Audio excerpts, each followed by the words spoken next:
¿Qué tal, amigos? ¿Cómo están? Bienvenidos. Esto es Expediente Odebrecht, como siempre a través de Congreso Televisión. Y de inmediato les vamos a presentar una entrevista que hemos tenido en exclusiva con Jorge Castro, el congresista Jorge Castro.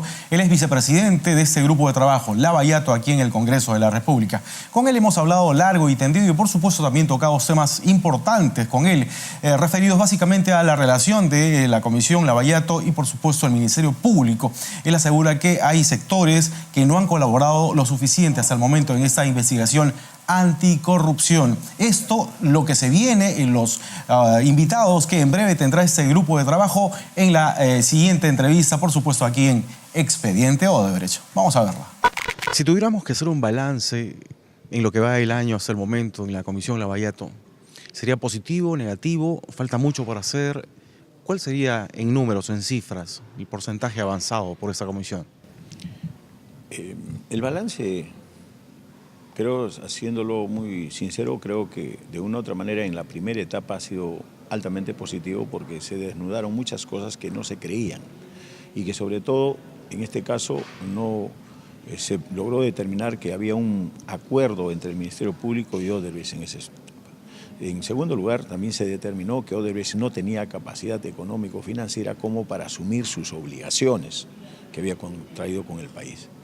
Y en tercer lugar, ya prácticamente que nosotros tenemos algo de experiencia en términos económico-financieros y desde el punto de vista de ingeniería, que había un serio incumplimiento por ese lado.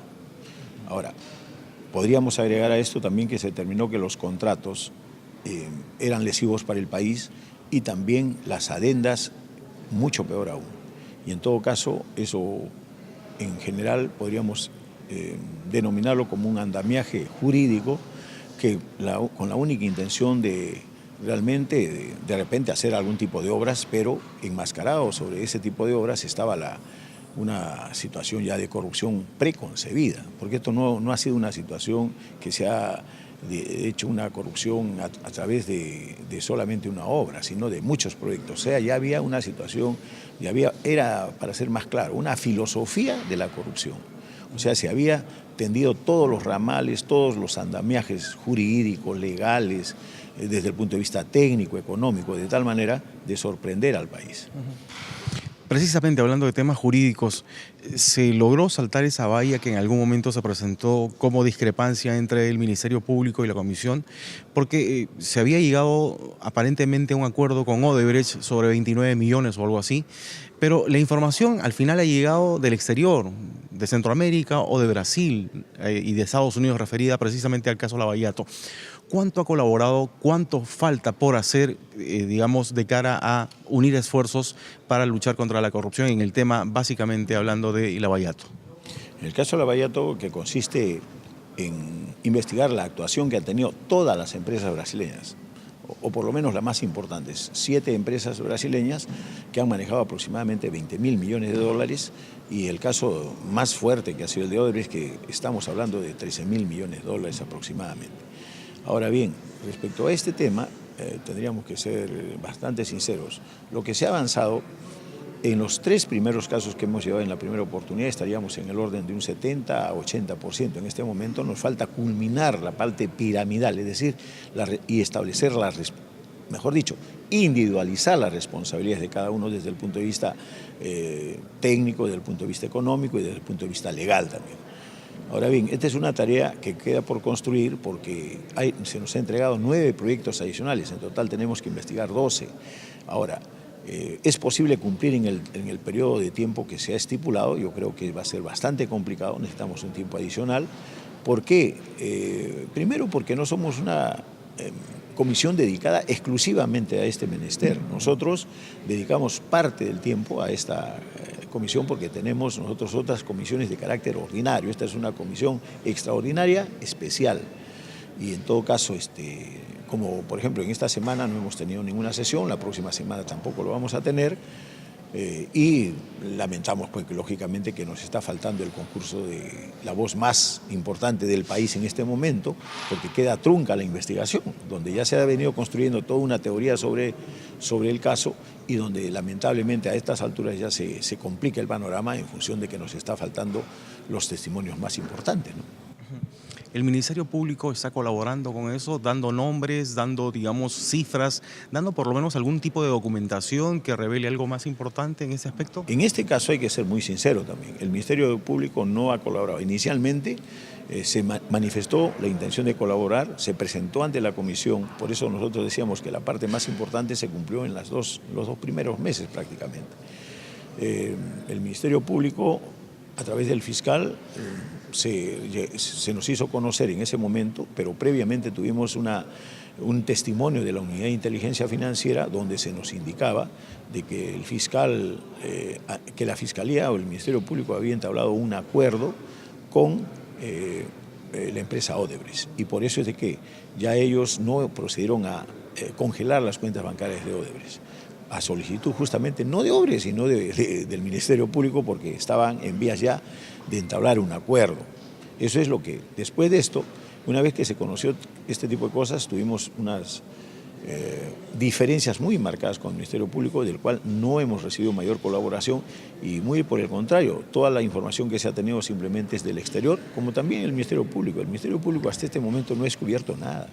Son todas las informaciones del exterior, y nosotros con esas informaciones hemos venido asumiendo una serie de teorías, hemos venido amarrando una serie de casos, y consecuentemente ya tenemos la cosa relativamente clara, sobre todo en el nivel que para nosotros es importante, que es el nivel político, que es el nivel de la toma de decisiones. Ahora, niveles hacia abajo es un poco más complicado, pero ya es competencia del Ministerio Público, porque es el titular de la investigación, y como tal él tendrá que señalar pues los problemas legales o la situación legal en la que se encuentra cada uno de estos actores, llámese desde empresarios, desde empresas, y también cómo van a hacer la reparación civil. Ya es una cuestión que tiene que ver. A nosotros nos interesa el control político. ¿Qué significa eso? Saber qué es lo que está haciendo el Ministerio Público respecto a este tema, pero por lo menos para redondear la figura respecto a este tema, resumiéndolo, es que la actuación del Ministerio Público ha dejado mucho que desear, ¿no? Y hoy se enfrascan en una pelea sin cuartel entre ellos mismos, jueces y fiscales, porque se echan la culpa respecto básicamente al tema de Alejandro Toledo y la extradición. No hay un cuadernillo de extradición todavía, no está sentada las bases de una buena argumentación respecto digamos, a la posible extradición de Alejandro Toledo. Y el expresidente ha terminado, digamos, denunciando a los actores peruanos precisamente por un supuesto abuso de autoridad. ¿Cuál es su opinión? Bueno, lamentable que haya sucedido eso, ¿no? Pero eso demuestra la forma como venimos trabajando de una manera aislada, el Ministerio Público, en encuentros y desencuentros de manera permanente con el Poder Judicial que tampoco actúa. Nosotros somos, como congresistas, tenemos una labor de fiscalización, y por lo tanto también es necesario que, en este caso, no sé, citar también en todo caso al presidente del Poder Judicial, podría decirse, si es que va a ser oportuno también en su debido momento, porque queremos saber cómo se está actuando, qué se está haciendo frente a este tipo de problemas, porque nosotros no podemos permanecer impasibles frente a esta situación, que es compleja, que es difícil, sí la sabemos, pero queremos que la población esté debidamente informada, y consecuentemente cada uno de estos problemas tienen que conocerlos el pueblo peruano para que confíe en nosotros, porque caso contrario va a pensar que todos estamos metidos en esta situación, de la cual por lo menos hasta este momento yo veo que los congresistas que estamos en la comisión tratamos de cumplir de una u otra forma, pero lamentablemente ahora tenemos también problemas con el Poder Ejecutivo, cuando la lucha contra la corrupción debe ser una bandera, pero no solamente una bandera que esté gironeándose con el viento, sino que tenga una actuación firme y decidida de parte de los actores políticos más importantes, y también de los administradores de justicia, como en este caso serían el legislativo, el ejecutivo. El ejecutivo con nosotros no quiere tampoco brindar las declaraciones, y también en este caso el Poder Judicial y el Ministerio Público, la verdad que están muy distantes de la actuación que nosotros tenemos en este momento, ¿no? Finalmente, congresista, ¿qué se viene en la Comisión Lavallato? ¿Tendremos en algún momento, porque ahí se escuchan algunas voces, digamos, entre la población que dice los peces gordos no caen hasta ahora? Esta investigación está orientada básicamente a los pequeños. ¿Llegará el momento en el que podamos tener, digamos, detenidos y tal vez en prisión ya a responsables de mayor magnitud en esa investigación, o pertenece a otro rubro y no a la Comisión Lavallato? No, eso es lo que queremos nosotros. nosotros. Si bien es cierto, nosotros no somos los titulares de la investigación, pero nosotros desde el punto de vista de control político nos interesan los peces gordos, porque no ganamos nada capturando a los chiquitos y metiéndolos al que llevó el maletín o estuvo en el ascensor ese día de guardián, o el que estuvo de portero. Si bien es cierto, podría tener un nivel de responsabilidad, pero siempre en el Perú la pita se ha roto por el lado más débil y simplemente nunca se ha sancionado a los verdaderos responsables. Eso es lo que esa historia tiene que cambiar, porque pensamos que es necesario que ya a los 200 años de nuestra independencia, queremos pues el mejor regalo para esos 200 años, por ese bicentenario, es decirle al pueblo peruano, señores, a partir de ahora la corrupción, si bien es cierto, no vamos a pensar que la hemos liquidado totalmente, pero que sí que se haya reducido drásticamente y sobre todo en los niveles de decisión de gobierno. En este juego debe estar comprometido el primer nivel organizacional del Estado, no solo el presidente de la República, porque si bien es el mandatario de más alto nivel, pero sin embargo hay un primer nivel organizacional del Estado que está compuesto en el Ejecutivo conjuntamente el presidente con sus ministros, viceministros o la presidencia del Consejo de Ministros. Ese primer nivel tiene que comenzar a trabajar bien, como igual el presidente de la Corte Suprema, con los fiscales, con los miembros de la Corte Suprema, con el Ministerio Público, tanto el fiscal de la Nación como los fiscales supremos, porque no le vamos a exigir al último fiscal, por supuesto. Entonces, sí, nosotros tenemos que ir a los más grandes. Ese es el ejercicio del control político que tiene que hacer el Congreso de la República. Si nosotros también entramos en negociados, que nos denuncien también, porque nosotros hemos venido a cumplir una función pública y eso es lo mismo que tenemos que exigirle al Ministerio Público, al Poder Judicial, al Ejecutivo. Esa es nuestra tarea, mi estimado, y ojalá que sea satisfactoria para bien del Perú, no para el bien personal, sino por el bien del Perú, que necesita comenzar a caminar a pasos agigantados en el nuevo, justamente rumbo al tricentenario, ¿no?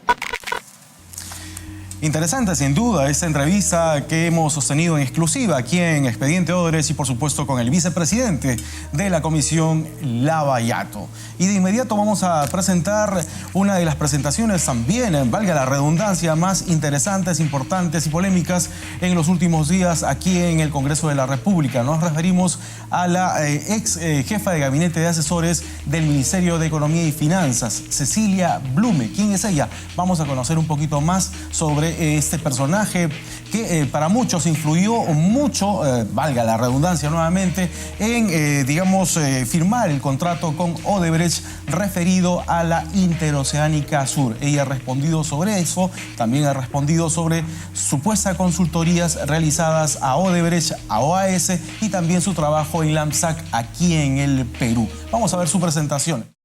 Solicitó el uso de la palabra la doctora Cecilia Blume, quien reflexionó sobre la necesidad de la realización de la obra pública. O sea, no solicitó la palabra el presidente del Consejo de Ministros, los ministros, fue ella, la asesora. Y después de eso recién se hace referencia al ministro de Transportes haciendo intervenciones. Eso es lo sorprendente. Y por eso es que yo le solicito un comentario, nada más, sobre una interpretación mía que a lo mejor está equivocada. Claro, y ¿puede usted hacer lectura del acta en la parte que corresponde, que creo que ya le indicaron dónde está? Sí. Presidenta, a través suyo le contesto al señor Mauricio Mulder. No recuerdo esto. Dice acá, acto seguido, solicitó el uso de la palabra a la doctora Cecilia Blume, que reflexionó sobre la necesidad de la realización de esta obra pública. No sé los términos que utilicé ese día. Y nunca había leído esta acta. Realmente no recuerdo. Entonces, no quisiera hablar más de lo que debo. No recuerdo.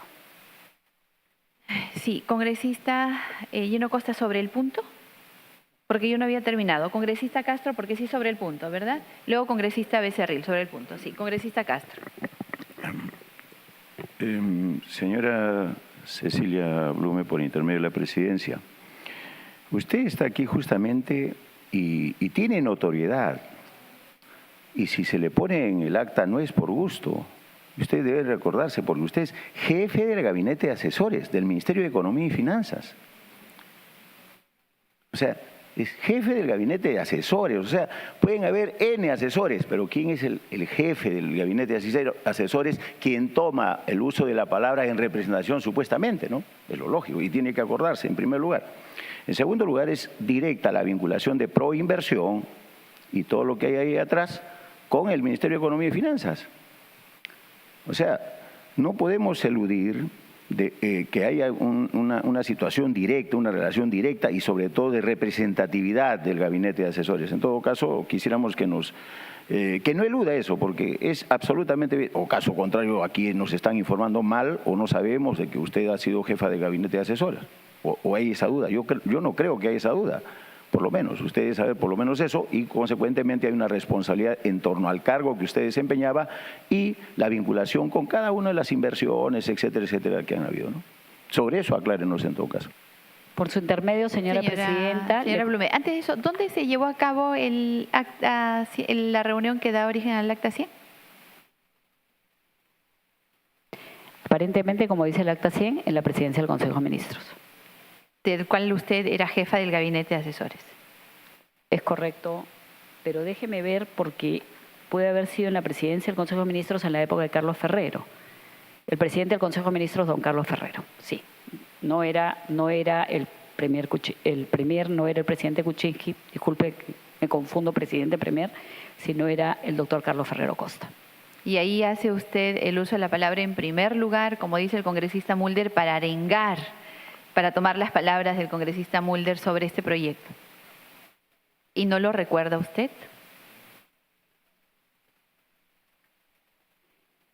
Disculpe, congresista y, perdón, presidenta, creo que no fui la primera en hablar. Estoy tratando de leer esta acta que no tenía a la mano y dice, para tratar, acto seguido se procedió a tratar a cada uno de los temas del orden en términos siguientes. Modificación de base del concurso del proyecto Corredor Vial Interoceánico Sur Perú-Brasil. Para tratar este tema fueron invitados el señor Guillermo Revalati, coordinador técnico del proyecto, el doctor Miguel Sánchez Moreno, asesor legal del tema, quienes conjuntamente con el presidente del Comité de Proinversión señalaron que luego de prorrogarse a la fecha de presentación de sobres y debido a la discrepancia en los montos de inversión manifestados por los postores, se ha analizado un nuevo esquema para concursar. Por lo tanto, no fui la primera en hablar. Luego dice, el nuevo esquema de postores deberán presentar el pago inicial en función del proyecto referencial, manteniendo los metrados del estudio de factibilidad.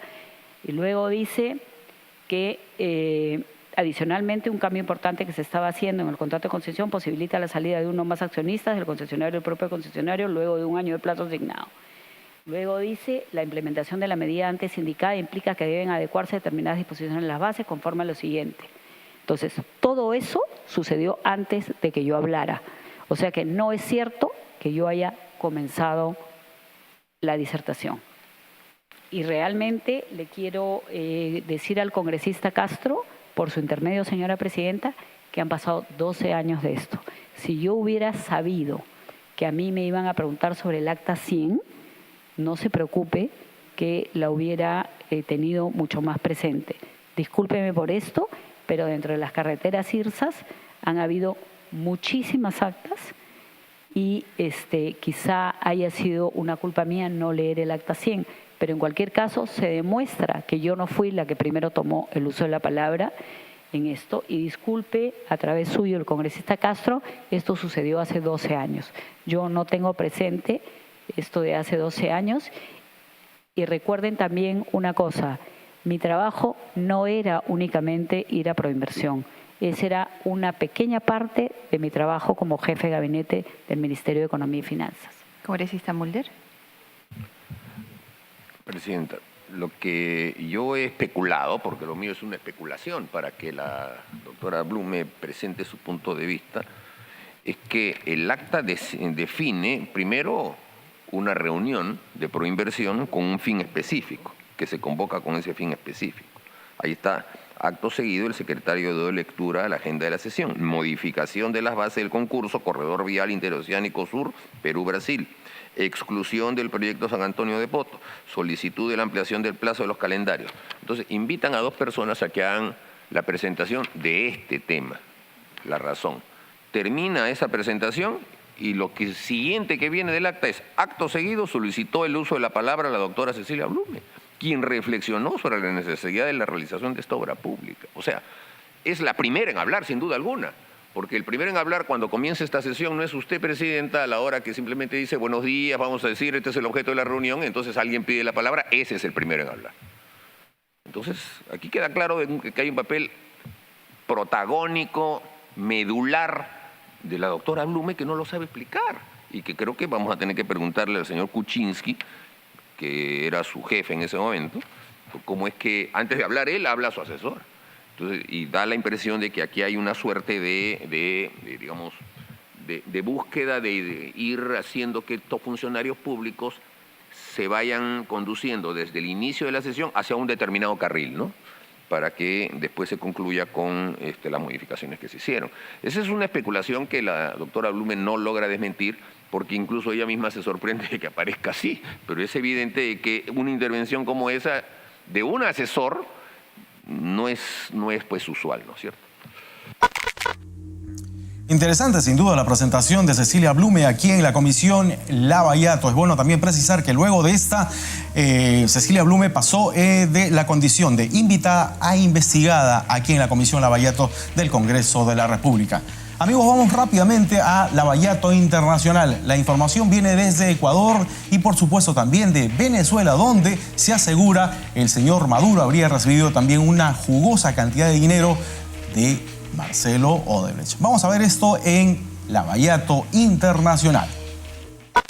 La maratónica jornada se inició porque la Fiscalía General consideró cambiar las medidas cautelares en contra del vicepresidente Jorge Glass y su tío Ricardo Rivera, porque a entender del fiscal hay serios indicios de que los procesados escapen, por lo que el juez que tramita el caso Odebrecht debía decidir. La Fiscalía General del Estado ratifica que actuará siempre conforme a derecho, que no actuará bajo la presión de ninguna naturaleza. Luego de un receso de 6 horas, el juez tomó la decisión en una audiencia privada a la que la prensa no tuvo acceso más que al audio de la misma, donde confirmó la orden de prisión preventiva, la prohibición de enajenar bienes y el congelamiento de cuentas bancarias. Gírese la respectiva boleta de encarcelamiento y ofíciese a la Policía Judicial a fin de que dé cumplimiento. Asimismo, se cambió el arresto domiciliario